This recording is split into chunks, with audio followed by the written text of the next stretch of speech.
Merci, Monsieur le Président.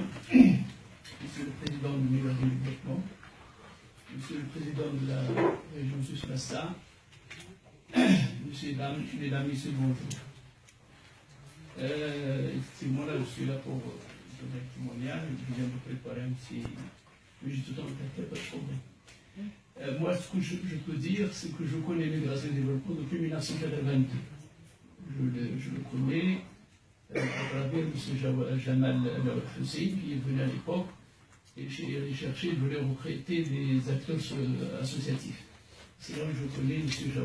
Jamal, et je peux vous dire que c'est M. Jamal que je connais depuis 1982. Il n'a pas cessé de travailler jour et nuit pour son village et pour, bien sûr, les villages dont nous avons beaucoup appris de ce monsieur. Et à cette occasion, je veux le remercier infiniment pour tout ce qu'il a fait pour son village et pour la région de Sousse. Ah, il faut le dire. Moi, pour les immigrés, moi j'ai toujours dit une chose. Un immigré, c'est pas celui qui a quitté le Maroc pour aller à l'étranger. Pour moi, l'immigré, toute personne, femme ou homme, qui a quitté son village pour aller ailleurs, se former, travailler, etc.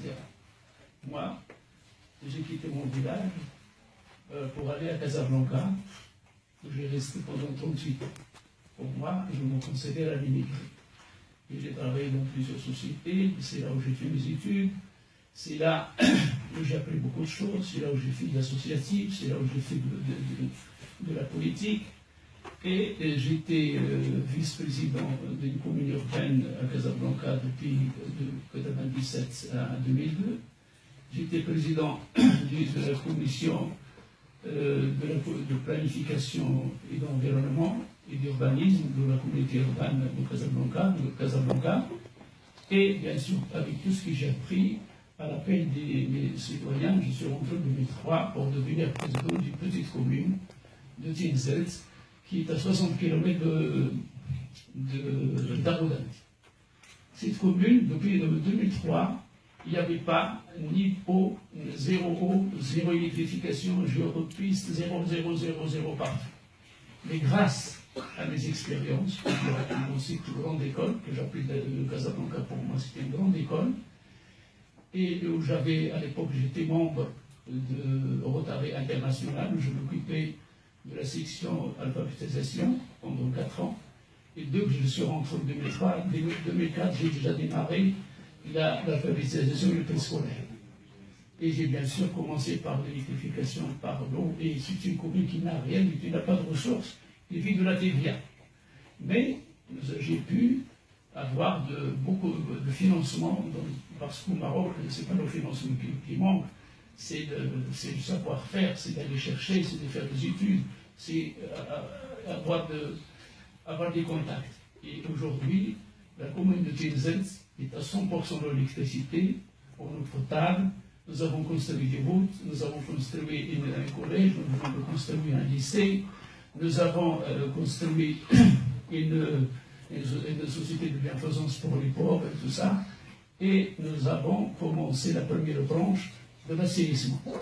L'assainissement, j'ai fait une étude pour 28 millions de dirhams, et nous avons déjà la première branche qui est de 8 millions de dirhams, qui est pratiquement 80%. À 80%. Donc, je peux vous dire, pour moi, les immigrés, ce n'est pas ceux qui viennent dans les villes. Les immigrés, celui qui quitte son village pour aller travailler après et puis le retour à son pays, à son village d'origine, pour donner quelque chose. Donc, pour ce qui est de la migration et du développement, donc, on a toujours travaillé avec M. Jamal, nous avons fait des visites, on a fait beaucoup de choses, on a fait des réunions, nous avons constitué beaucoup de sociétés dans la région Talibé notamment, parce que je lui ai toujours reproché, il s'intéresse beaucoup à Talibé, mais la raison c'est son droit, parce qu'il était d'origine de Talibé, mais on a travaillé aussi ailleurs. Donc, depuis 2003, je suis devenu président de cette commune. Nous avons fait plusieurs choses avec l'immigration et le développement, notamment le plan de développement communal. Nous l'avons fait depuis. Et nous avons fait beaucoup de choses. Maintenant, nous avons fait de la mise à jour et nous venons de signer un accord de renouvellement pour les 5 années à venir.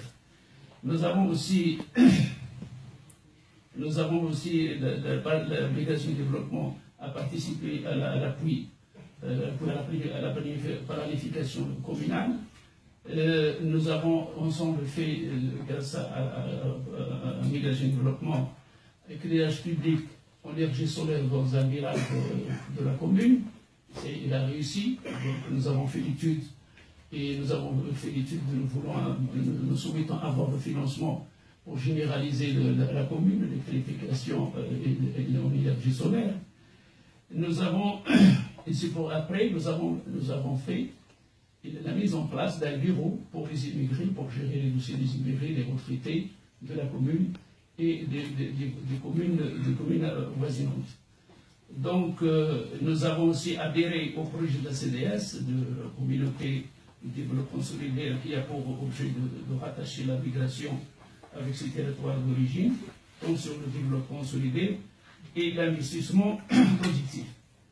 Depuis les années, je vais vous dire une chose, depuis les années de 1960, les immigrés, ça soit première et deuxième génération, se limitent à construire, à acheter des maisons dans leur village d'origine, envoyer de l'argent à leur famille pour vivre. C'est bien ce qu'ils font, mais nous souhaitons plus. Nous voulons, avec cette génération, ces jeunes, les enfants, les immigrés, qui ont, je sais, qui occupent aujourd'hui dans l'Europe et dans même l'Asie, qui occupent des postes de responsabilité, qui maintenant ils connaissent l'Internet, ils connaissent beaucoup de choses. Nous voulons qu'ils viennent, parce que même maintenant, les communes dans la région de Sousse, les communes d'aujourd'hui, c'est plus même les présidents des communes d'aujourd'hui, c'est plus les communes, les présidents des communes des années 60 et 80.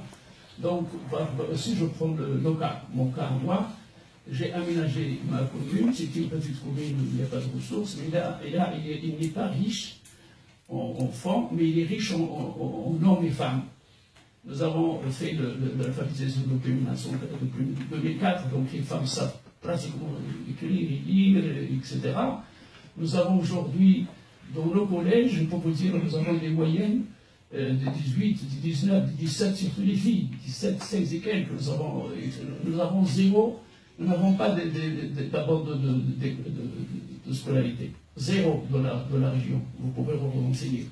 Mais j'ai acheté un autocar de France que j'ai donné à la société de bienfaisance. Ici, les filles, le car, elles viennent le matin, ils prennent les filles, on leur donne à manger entre midi et 2 heures, on les ramène le soir. Donc, ces filles-là, c'est extraordinaire ce qu'ils font. Donc, on est prêt à recevoir les investisseurs, on est très bien placé, c'est une zone agricole, nous avons beaucoup de fermes, on peut faire des randonnées, on peut faire des projets touristiques, on peut faire des projets agricoles, on peut même faire des projets industriels parce que les jeunes sont formés, nous avons des licenciés, des bacheliers qui sont prêts, qui sont intelligents. Donc, ce que nous voulons, c'est que ces jeunes viennent, c'est pratiquement pas d'impôt parce que c'est une zone rurale. Le terrain, il vaut pratiquement, qu'est-ce qu'il vaut, même pas 1 euro le mètre carré. Donc, il y a toute possibilité pour réussir ces projets, pour faire de l'exportation, pourquoi pas. Donc, je ne veux pas être très long, il y a beaucoup de choses à dire, mais je crois que je me limite à ça. Donc, ce que nous voulons, c'est de recevoir les jeunes enfants, les enfants de ces immigrés, pour participer au développement local des communes, de la région. J'ai un petit film, j'espère, je demande à M. le Président s'il peut, je crois, 15 ou 20 minutes, si on peut le présenter. Et je vous remercie. Merci. Merci, Monsieur le Président, qui nous a fait une belle illustration d'abord, je trouve ça très intéressant, l'idée qu'on est immigré quand on quitte son village. Ça veut dire que c'est vrai que la migration, elle compte aussi la migration intérieure. Ça, c'est très très important. Et donc, pour un village qui était effectivement un village sans beaucoup de ressources, comme le village de Timza, encore qu'il y a des potentiels agricoles importants notamment, eh bien, vous, M. Bahreïn, comme président, vous illustrez le fait que d'être parti émigrer à Casa, ça a été une grande richesse en retour pour le village d'origine, et c'est une leçon qu'on peut prendre pour d'autres villages et pour d'autres types de migration. Donc on a eu, avec ces 2 dernières interventions, des témoignages forts sur le lien, qui manifeste vraiment le lien entre les autorités locales, les collectivités locales et leurs représentants, et puis vous tous, beaucoup d'entre vous ici qui sont dispersés dans le monde, et notamment en Europe, qui restaient effectivement fortement liés avec à la fois la région et même le Maroc. Donc merci à vous. Je pense qu'on va maintenant passer à des témoignages complémentaires.